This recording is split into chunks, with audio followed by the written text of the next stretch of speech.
Bonjour à tout le monde et bienvenue encore à cette méditation. Nous méditerons aujourd'hui sur Proverbe chapitre 28, verset 13, que nous lisons. Celui qui cache ses transgressions ne prospère point, mais celui qui les avoue et les délaisse obtient miséricorde. Ce verset nous met en évidence un aspect crucial de la vie de tout homme, un aspect crucial de la vie de tout disciple de Jésus-Christ. Il commence par nous dire, celui qui cache ses transgressions ne prospère point. Que signifie cacher ses transgressions? Cacher ses transgressions signifie tout simplement ne pas reconnaître ses péchés. Ne pas reconnaître avoir désobéi à la loi de Dieu de quelque manière que ce soit en pensée, en parole, en action et en omission. Cacher ses transgressions signifie ne pas comprendre la gravité de notre propre péché.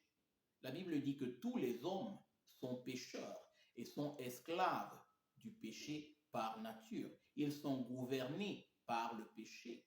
Et comme si cela ne suffisait pas, ils sont gouvernés par Satan, qui est justement le manœuvrateur, en quelque sorte, du péché, celui qui est l'artifice du péché.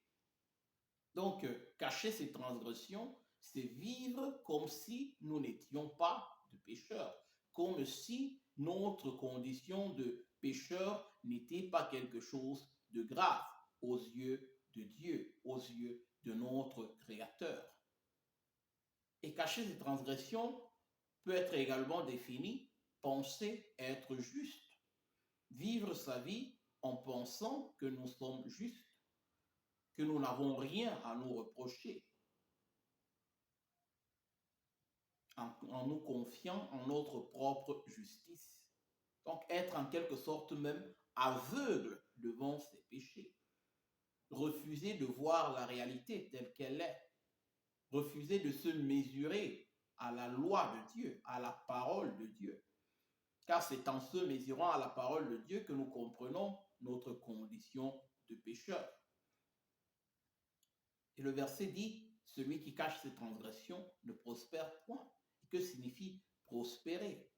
Prospérer signifie tout d'abord avoir la communion avec Dieu.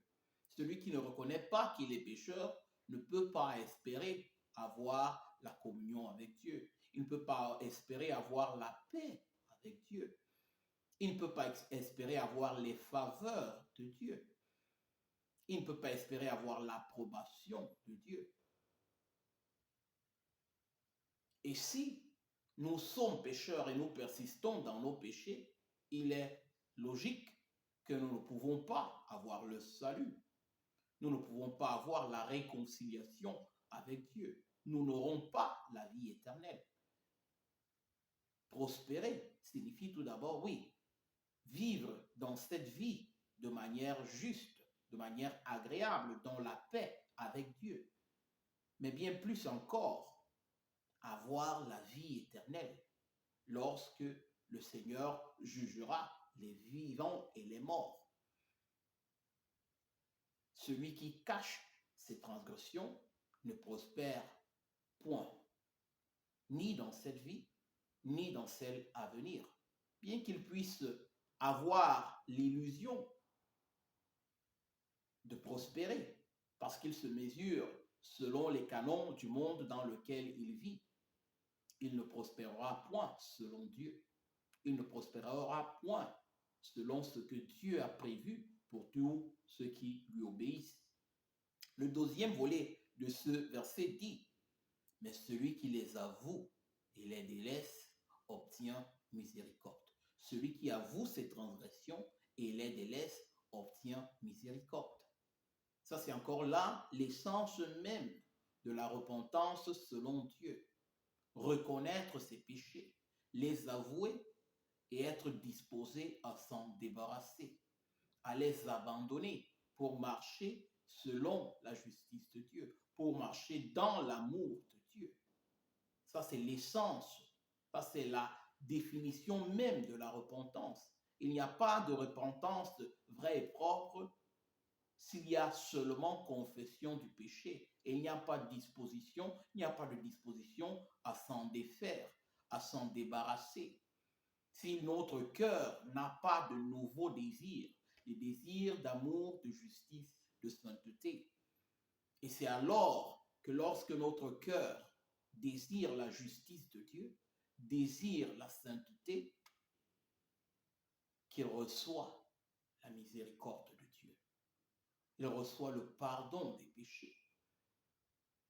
Dieu efface toute transgression d'un pécheur qui vient à lui d'un cœur repentant, qui est disposé à marcher dans l'obéissance à Dieu. Et tout cela pourquoi? À cause de qui?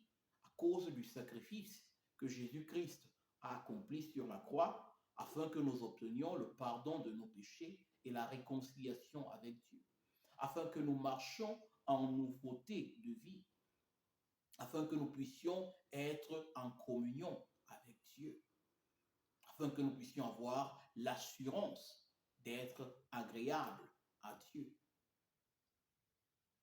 Donc, celui qui cache ses transgressions ne prospère point, mais celui qui les avoue et les délaisse obtient miséricorde. Il a la paix